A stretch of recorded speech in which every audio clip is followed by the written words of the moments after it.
필리핀에서 있었던 이야기입니다. 12살의 그 형과 동생이 그 강에서 수영을 하고 있었습니다. 강에서 수영을 하는데 갑자기 악어가 나타나서 형의 팔을 이렇게 덥석 물었습니다. 상당히 큰 악어였던 것 같아요. 그래서 팔에 물린 악어에 물린 이 아이가 악어의 이빨에서 나오려고 온갖 힘을 다 썼지만 아무 소용이 없었습니다. 동생이 급하게 집으로 가서 아버지에게 알렸습니다. 아버지는 이 소식을 듣고 급하게 강으로 달려갔습니다. 그런데 아버지가 너무 급하게 온 나머지 그 악어를 제지할 수 있는 어떤 도구도 안 가져갔던 것이죠. 하지만 아버지는 맨손으로 악어를 공격을 했습니다.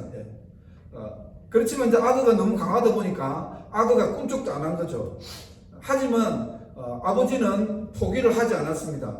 그 악어에게 물린 그 아이가 막 큰 소리로 울게 되자 아버지는 더욱 강하게 악어를 공격했습니다.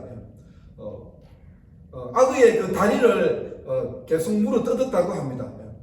그러니까 마침내 이 악어가 그 아이의 팔을 놓고 도망쳤다라고 합니다. 아버지는 아들을 무사히 그 악어에게서 구해냈습니다. 여러분, 이 아버지 정말 대단하지 않습니까? 아마 이곳에 있는 우리 모든 아버지들은 자신의 아들이 악어에게 물려서 정말 죽음의 그 사경으로 끌려가게 될 때 아마 이곳에 있는 모든 아버지들은 이 아버지처럼 악어에게 맨손으로라도 공격할 것입니다. 그렇지 않습니까? 예. 아버지의 모습을 통해서 저는 이 아이를 구한 아버지의 모습을 통해서 하나님 아버지의 모습을 볼 수 있는 것 같습니다. 여러분, 하나님 아버지는 어떤 분이실까요? 오늘 다만 악에서 구하옵소서라는 이 제목으로 주기도문 마지막 부분 말씀을 나누기를 원합니다. 우리는 지난주에 시험에 들지 않게 해달라는 기도에 대해서 살펴보았습니다. 하나님은 우리를 유혹하지 않습니다. 하나님은 우리가 성장하고 성숙하기를 원하죠. 하지만 사탄 마귀는 어떻습니까? 우리가 유혹에 넘어지기를 원합니다. 하나님과 원수되기를 원합니다. 그래서 시험에 들지 않게 해달라는 이 기도는 사탄의 유혹에 넘어가지 않게 해달라는 기도입니다. 그런데 오늘 이 기도, 다만 악에서 구하옵소서라는 이 기도는요, 지난주의 기도와 아주 밀접하게 연결이 되어 있습니다. 여러분, 우리를 악에서 구해달라는 이 기도는 어떤 의미일까요? 우리를 유혹해서 넘어뜨리는 사탄에게서 구해달라는 기도입니다. 영어 성경을 보면 실은 더 자세하게 알 수 있습니다. 영어에서는 이렇게 말씀합니다. But deliver us from the evil one. 여기서 악을 영어 성경에서는 evil one이라고 말하고 있습니다. 여러분, evil one은 누구일까요? 예, 그렇습니다. 바로 사탄 마귀입니다. 여러분들도 잘 아시는 것처럼 예수님은 겟세마네에서 정말 하나님 앞에서 간절히 기도하셨습니다.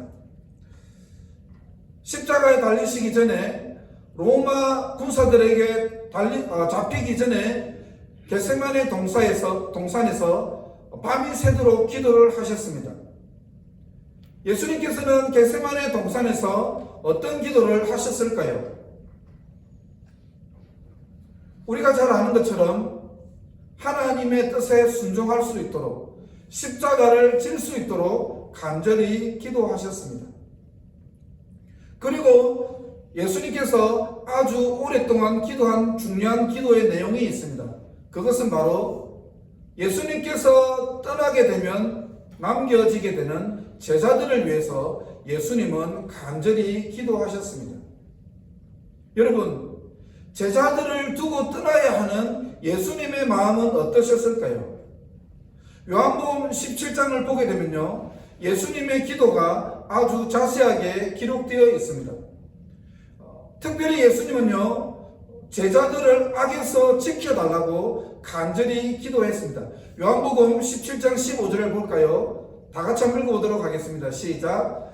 제가 아버지께 비는 것은 아버지께서 그들을 세상에서 데려가 가는 것이 아니라 악으로부터 지켜주시라는 것입니다. 쉬운 성경에는 이렇게 되어 있습니다. 제가 한 성경하고는 조금 다른 것 같은데요. 제가 아버지께 비는 것은 아버지께서 이들을 세상에서 데려가 달라는 것이 아니라 이들을 악한 자 사탄으로부터 지켜주시라는 것입니다. 예수님은 제자들을 위해서 기도를 하실 때 특별히 사탄으로부터 지켜달라고 기도하셨습니다.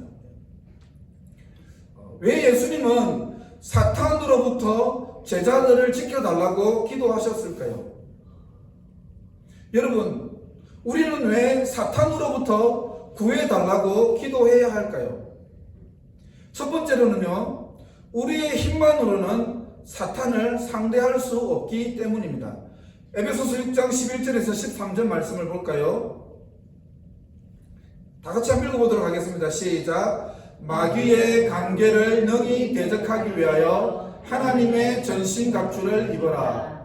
우리의 씨름은 혈과 육을 상대하는 것이 아니요 통치자들과 권세들과 이 어둠의 세상 주관자들과 하늘에 있는 악의 영들을 상대함이라. 그러므로 하나님의 전신갑주를 취하라. 이는 악한 날에 너희가 능히 대적하고 모든 일을 행한 후에 서기 위함이라. 아멘. 우리가 싸워야 할 상대는 누구입니까? 바로 사탄입니다. 예수님은 이것을 아셨던 것이죠. 예수님께서는 특별히 제자를 넘어뜨리는 것이 사탄 마귀라는 사실을 아셨습니다. 그래서 사탄으로부터, 이 악한 자들로부터, 어떤 버전에는 악마로부터 지켜달라고 이렇게 기도하는 것을 볼 수 있습니다.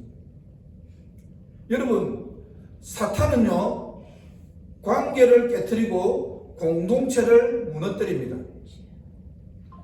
사람들과 갈등이 생기는 여러 가지 요인이 있습니다. 하지만 그 이면에는 영적인 요인이 있습니다. 이 사탄은요, 헬라어로 디아블로스라는 뜻입니다. 헬라어로 디아블로스입니다. 이 디아블로스는요, 디아라는 말은 사이라는 뜻이고 블로스라는 던지다라는 그런 뜻이 있습니다. 다시 말하면 이 디아블로스라는 것은요, 사탄은요, 관계를 갈라지게 한다라는 그런 의미가 있습니다. 여러분, 선악과를 따먹어서, 우리 인간이 선악과를 따먹어서 결국에는 어떻게 되었습니까? 하나님과 관계를 끊어놓게 한 것이 바로 사탄이었죠. 그러니까 사탄은 우리를 유혹에 넘어뜨려서 우리를 시험에 들게 해서 관계를 끊어놓는 명수가 바로 사탄입니다. 그러니까 부부 관계를 갈라놓고 부모 사이를 갈라놓는 것이 사탄이라고 할 수 있습니다. 물론 그 이면에는 그 관계가 갈등이 생기고 관계에 어려움이 생기는 데는 여러 가지 이유가 있습니다. 그러나 그 깊은 곳에는 영적인 면이 있다는 것이죠. 교회 공동체에도 갈등이 생깁니다. 교회 공동체에 갈등이 생기는 것도 실은 여러 가지 요인이 있습니다. 하지만 그 밑바탕에는 사탄의 계략이 있는 것이죠. 그래서 우리가 이 사탄과 싸우기 위해서는 무엇이 필요합니까? 하나님의 전신갑주가 필요한 것이죠. 우리의 힘만으로는 절대로 이 마귀와 싸워서 이길 수 없습니다. 여러분, 우리가 너무 사탄을 과소평가하면 안 됩니다. 그렇다고 해서 또 사탄을 너무 과대평가할 필요도 없습니다. 왜냐하면 사탄이 아무리 강할지라도 하나님 말씀 앞에서는 꼼짝 못하기 때문이죠. 욥을 시험할 때도 실은 어떻습니까? 사탄은 철저히 하나님의 말씀을 따랐습니다. 또 사탄이 예수님을 시험했죠. 예수님께서 사탄을 어떻게 물리치셨습니까? 하나님의 말씀으로 사탄을 물리치셨습니다. 성령의 금, 곧 하나님의 말씀으로 사탄을 물리치신 것이죠. 물론 사탄은 어마어마한 힘을 가지고 있고 우리보다 더 잘 아는 것이 사탄이라고 할 수 있습니다. 교묘하게 관계를 깨뜨려 놓고 갈등을 만드는 것이 사탄이라고 할 수 있습니다. 그러나 우리가 너무 두려워할 필요는 없습니다. 왜냐? 예수 그리스도의 이름 앞에는 사탄이 제 아무리 강할지라도 꼼짝 못하기 때문입니다. 여러분, 우리는 하나님의 말씀으로 사탄의 권세를 꺾을 수가 있습니다. 우리는 예수님의 이름으로 사탄 마귀의 권세에서 이길 수가 있습니다. 승리할 수 있습니다. 두 번째로요, 사탄은요, 하나님의 말씀을 깨닫지 못하게 합니다. 실은 이제 우리가 하나님의 말씀을 받을 때 사탄이 우리의 마음속에 들어와서 우리의 마음속에 하나님의 말씀이 뿌리 내리기 전에 하나님의 말씀을 빼앗아 가버리는 것이 바로 사탄입니다. 그리고 사탄은 우리가 영적으로 성장하고 하나님 안에서 자라가는 것을 가장 방해하는 것이 바로 사탄이라고 할 수 있습니다. 마태복음 13장 19절에서 한번 이렇게 말씀하고 있습니다. 한번 볼까요? 예, 같이 한번 읽어보겠습니다. 시작. 누구든지 하늘나라의 말씀을 듣고도 깨닫지 못하면 악한 자가 와서 마음속에 뿌려진 것을 빼앗아 가버린다. 이런 사람은 길가에 뿌려진 씨와 같은 사람이다. 동일한 말씀을 누가복음에서도 하고 있습니다. 누가복음 8장 12절 말씀을 한번 볼까요? 다 같이 한번 읽어보겠습니다. 시작. 길가에 떨어진 것은 하나님의 말씀을 들었으나 마귀가 와서 그 마음에 있던 말씀을 빼앗아간 사람들이다. 이들은 믿지 못하여 구원을 받지 못한다. 여러분, 우리가 얼마나 많은 말씀을 듣게 됩니까? 그렇지 않습니까? 우리가 말씀을 읽고 말씀을 많이 듣게 됩니다. 우리가 말씀을 많이 듣고 또 말씀을 읽고 많은 말씀을 공부하지만 우리가 깨닫지 못하는 이유가 무엇일까요? 성경은 악한 자가 와서 말씀을 빼앗아 간다라고 그렇게 기록하고 있습니다. 누가복음에서는 특별히 뭐라고 했습니까? 악한 자를 마귀라고 했습니다. 어떤 버전에서는 악마라고 했습니다. 사탄 마귀가 와서 우리의 마음속에 우리가 말씀을 들었지만 그 말씀이 우리의 마음속에서 뿌리 내리지 못하도록 방해하는 역할을 누가 한다는 것입니까? 사탄 마귀가 와서 우리의 마음속에 말씀이 뿌리 내리지 못하도록 결국에 열매 맺지 못하도록 한다는 것이죠. 그래서 말씀 사역을 위해서 우리가 정말 기도를 많이 해야 될 필요가 있습니다. 물론 제가 말씀을 준비해서 여러분들에게 제가 말씀을 준비해서 여러분들에게 말씀을 전합니다. 하지만 이 말씀이 하나님의 말씀이 되어서 여러분들의 심령에 말씀이 떨어지고 말씀이 뿌리 내리고 그리고 열매 맺고 성장하고 자라기 위해서는 어떤 것이 필요하겠습니까? 우리가 정말 영적으로 깨어서 중보 기도할 필요가 있다는 것이죠. 말씀 사역을 위해서 기도할 필요가 있다는 것입니다. 말씀 사역에 있어서 기도가 너무나도 중요한 것입니다. 그러니까 전도할 때도 실은 이 중보 기도의 역할이 너무나도 중요하다는 것입니다. 우리가 많은 사람들을 만나서 그 사람들에게 말씀을 전합니다. 복음을 전합니다. 그 말씀을 받지만 그 말씀이 뿌리 내리기 전에 사탄 마귀는 어떻게 할까요? 그 말씀을 빼앗아 가버리는 것이죠. 그래서 우리가 전도 사역을 하고 복음 사역을 하고 영혼 구원을 할 때도 가장 중요한 것이 바로 이 사탄 마귀가 하나님의 말씀을 빼앗아가지 못하도록 영혼 구원을 방해하지 못하도록 우리가 기도해야 되는 것입니다. 셋째로 하나님은 능히 우리를 구원하실 수 있습니다. 우리가 기도할 때 아주 중요한 질문이 있습니다. 그것은 뭐냐 하면 하나님은 과연 악한 자에게서 우리를 구원할 수 있는가? 악한 자에게서 하나님은 과연 우리를 구원할 수 있는 능력이 있는가? 여러분, 하나님은요 이스라엘을 바로의 손에서 구원하셨습니다. 모세는 하나님의 사명을 받고 바로에게 갔습니다. 바로에게 가서 우리가 갈 테니까 보내달라고 그렇게 말을 했죠. 그러자 바로는 꿈쩍도 안 했습니다. 네가 뭔데 내가 이스라엘 백성을 보내줘야 돼? 그렇게 콧방귀를 꼈습니다. 여러분, 바로가 꿈쩍하지 않자 하나님이 어떻게 하셨습니까? 10가지의 재앙을 바로와 그리고 애굽 사람들에게 10가지의 재앙을 내렸습니다. 그리고 마지막 재앙이 바로 무엇입니까? 장자의 재앙입니다. 바로의 아들을 치게 되자 정말 강팍하던 바로가 두 손 두 발을 들게 되죠. 그리고 이스라엘을 보내주었습니다. 이스라엘이 출애굽을 하여서 홍해로 가게 됩니다. 그런데 홍해 앞에서 막혀서 못 가게 되죠.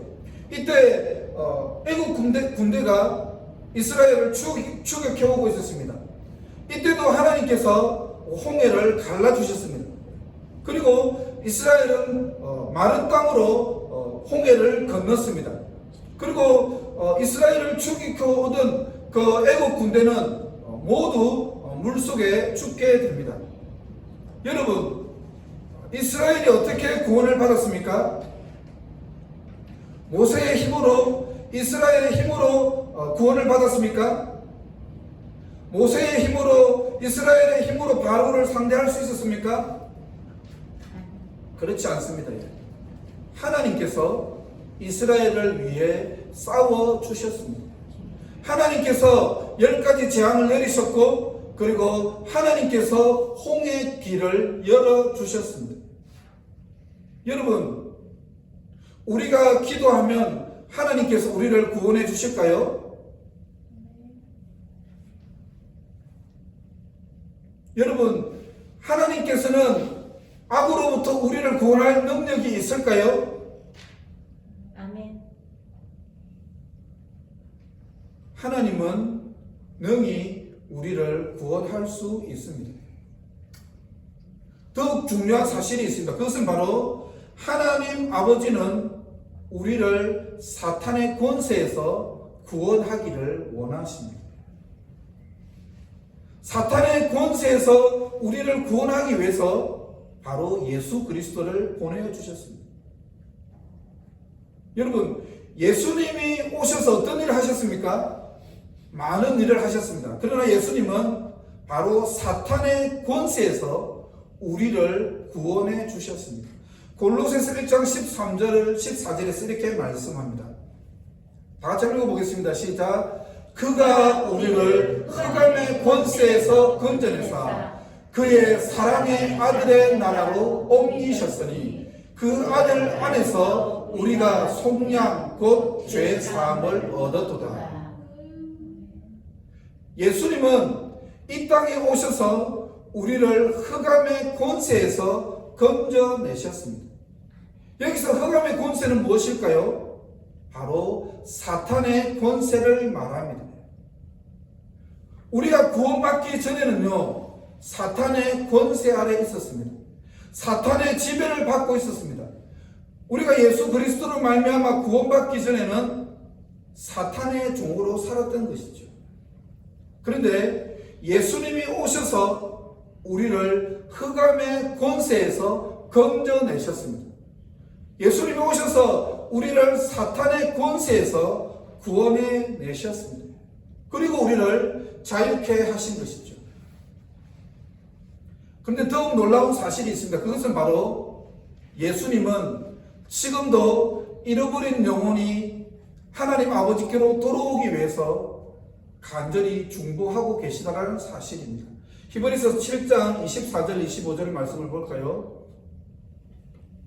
다 같이 한번 읽어보도록 하겠습니다. 시작. 그러나 예수님께서는 영원히 살아계시기 때문에 결코 제사장의 일을 쉬지 않으실 것입니다.